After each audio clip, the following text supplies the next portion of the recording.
I'm Ashton Addison from EventChain for Investment Pitch Media and FinTech News Network. And today on Blockchain Interviews, we have Ido Sadeh Man, the chairman and the founder of Saga.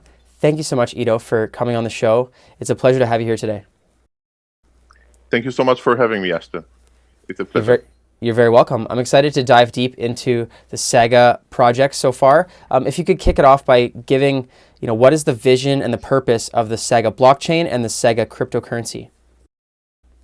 So we're very excited to have launched Saga just a week ago, and that's the fruit of 2 years of work and a year and a half since we've published our white paper. The vision behind Saga and the mission statement of Saga is to design a global currency that is complementary to existing national currencies, in the sense that those currencies, those national fiat currencies, as we would call them, were designed to meet the national economy, to react to a national policy, economical and monetary policy. But we are witnessing in the past 40 years or so, an ever-increasing scope of a global economy that is not impacted by any single nation state's decisions and policies. And history is very consistent. When there is a new scope of an economy, it requires a store of value, a medium of exchange, and a unit of account, which accounts for a currency. And this is exactly what Saga is trying to design. One that would reduce the friction of borderless transactions, but would also permit a store of value that is not only exposed to national decision vectors and policies.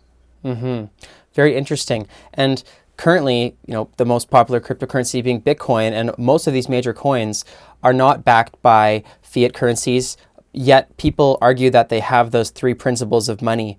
Do you see those principles in Bitcoin, and is it not actually as functional as the Saga coin for working as an alternative to the American dollar, for example? So Bitcoin was definitely the starting point and the canary in the mine. It was the first attempt that has proven the world and us amongst it that a non-governmental currency could be envisaged. Having said that, Bitcoin is not serving as money.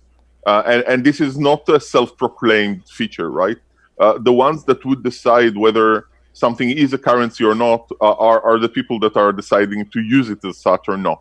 And I think that it is very clear that Bitcoin is not serving as a medium of exchange, and let alone a unit of account. The store of value feature is yet to be debated.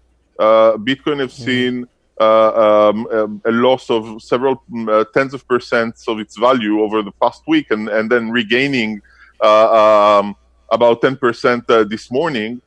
This is not something that allows it to be a currency-like store of value. It is extremely volatile. The basic premise of not being able to go down in Vancouver and buying a cup of coffee with Bitcoin makes that Bitcoin is not yet a currency. The question of whether it could become a currency is what's more interesting to us. And we believe that there are several fundamental issues, and I'll name the three main fundamental issues that will prevent Bitcoin from becoming a currency, and that we've tried to address in Saga. The first one is the issue of volatility. Obviously, a currency needs to have a balance between a prospect of growth.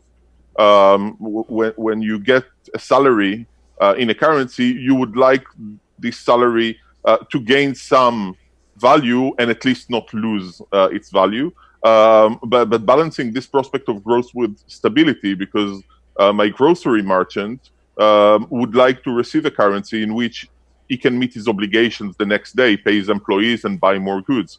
And this cannot happen with raging volatility that we're witnessing in crypto markets currently. So volatility is one. The second one is the ability to bridge with the traditional established financial system. And this, as we know, is extremely hard. And we believe that the main reason for this hardship lies in the lack of compliance with AML and KYC standards, which is a result of the pure anonymity of Bitcoin. And the third one is governance. Eventually, Bitcoin came up with a monetary model. So did we. We believe that the full decentralization of governance makes it extremely hard to take decisions and adapt models to a changing reality.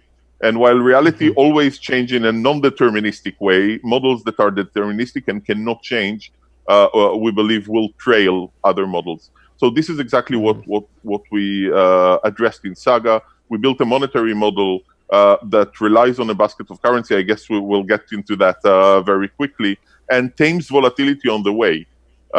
We are fully AML compliant, and we've created a proprietary governance system to allow the currency to represent the holders on one hand, but to take decisions efficiently on the other.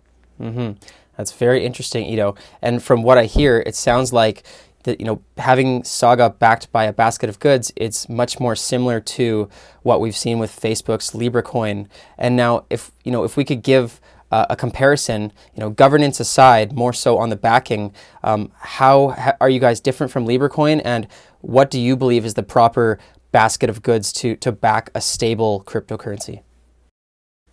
Okay, so first and foremost, Saga is not a stablecoin. So we are using the reserve to tame volatility on our way to independent value, and I'll explain how we are doing it. But there are definitely some similarities. The first one is the decision to rely on a basket and not on a single currency. And I think that this decision is a function of the target that we're trying to solve. If we want to create a global currency, then we need to rely on a basket that is the current reflection of a global economy, and no single currency is reflecting the entire economy. Unlike Libra, we have chosen not to build or compose our own basket, but to rely on a basket that exists from 1969, which is called the SDR. It's a basket of currencies that is designed by the IMF, in which currently central banks are holding their own reserves. So since 1969, central banks, just like every one of us, wants to hedge from the risk of fluctuations of different currencies, and the basket they are using is the SDR. Funnily enough, the SDR is only available for them. You and I cannot buy SDR, only central banks. And this SDR is composed out of 5 currencies in different weighings, the dollar, the euro, renminbi, yen, and pound. And we're not determining it, because the entire idea of relying on a basket is on relying on trialed, tested instruments that have already proven trustworthy, and migrating this trust into an intrinsic value very slowly, in a way that tames the risk and therefore tames volatility with it. So we are relying on the SDR, but we're not relying on it fully. We start by full backing on the SDR, but as more Saga is being created by the market, because it's a flexible supply of money model, the reliance on the SDR decreases gradually, very, very slowly, until the currency is completely independent. And so the price of Saga will fluctuate. The reserve reliance will fluctuate as well.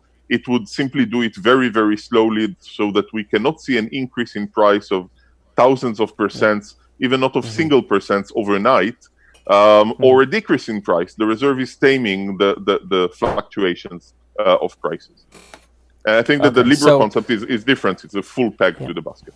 Yeah. So this is very interesting how you've implemented the SDR. Makes sense to sort of have a global average for Saga, but it's not stable in a sense that you're pegging a price floor or something like that. And is the issuance of the coin itself, in the supply, is that determined by a body, or does that change with inflation and deflation over the years?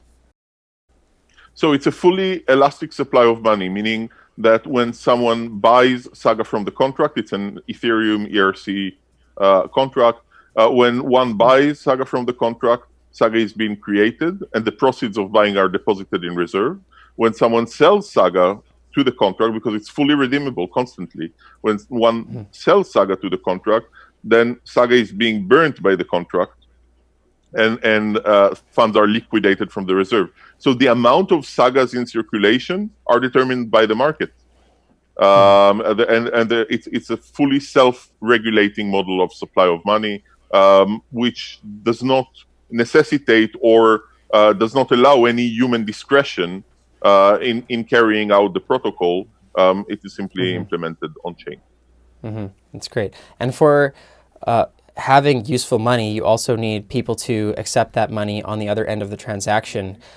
Is there, I know you guys just launched, but how do you foresee people adopting and getting in and out of Saga easily so that it can actually become widely adopted? Sure. So I think that's a great question, because it taps into this ever-known problem of chicken and egg of a two-sided market, right? Why would I hold Saga if no merchant accepts it, and why would any merchant accept a currency that no one holds?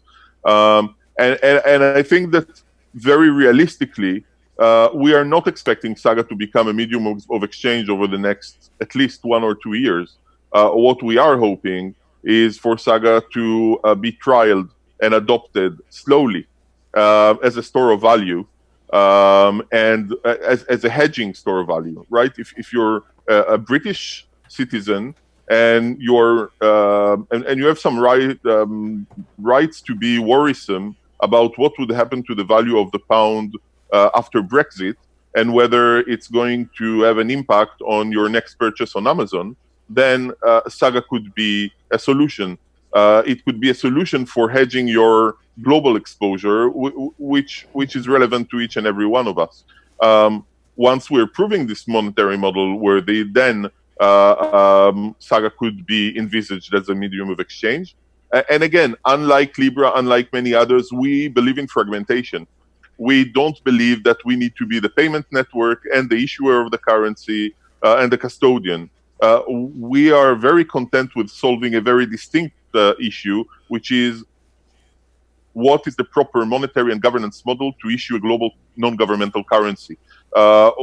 If we are able to solve this problem, we're very sure that many others would be able to solve their pieces of the puzzle, whether it's the blockchain scalability, or laying down the payment network, or providing custodianship solution for those who do not wish to keep their ledgers under the mattress. And we've built Saga in a way that the protocol is very adept to collaborate with such solutions. Well, it sounds like you guys have done a lot of work to get to this point, and now that you've launched last week, what are the next steps for Saga and the Saga team? Is it trying to aid in the marketing efforts and trying to grow it, or looking for more trial users or strategic partners? So it's all of the above. I think that the first mission is a mission of education, and not necessarily just in regards to Saga. The one of the biggest challenges we have is that we are trying to explain why money needs to change, where most people don't know how money actually works currently. And that's a challenge the entire industry is facing. But with the complexity of the Saga monetary model and the complexity of our governance model, it becomes an even greater challenge. And it's our responsibility to simplify. It's our responsibility to pass the message across.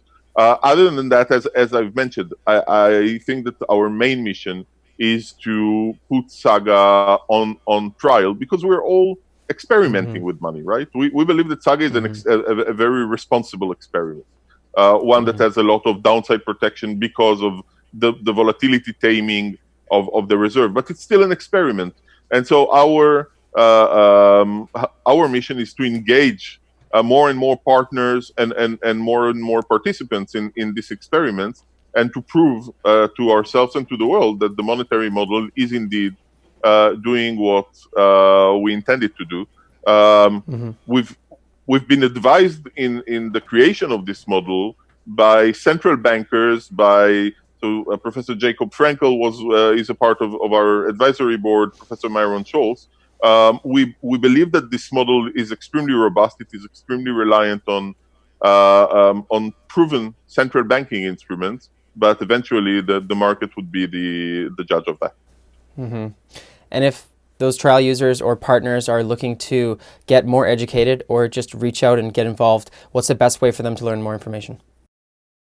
So first of all, on saga.org, our website, which is built in a sort of a layered way where there are rather short explanation of very complicated problems, but then there is a resource section for deep dives, and obviously on our Twitter, Facebook, LinkedIn handles, where our blogs are being published and AMA sessions, etc.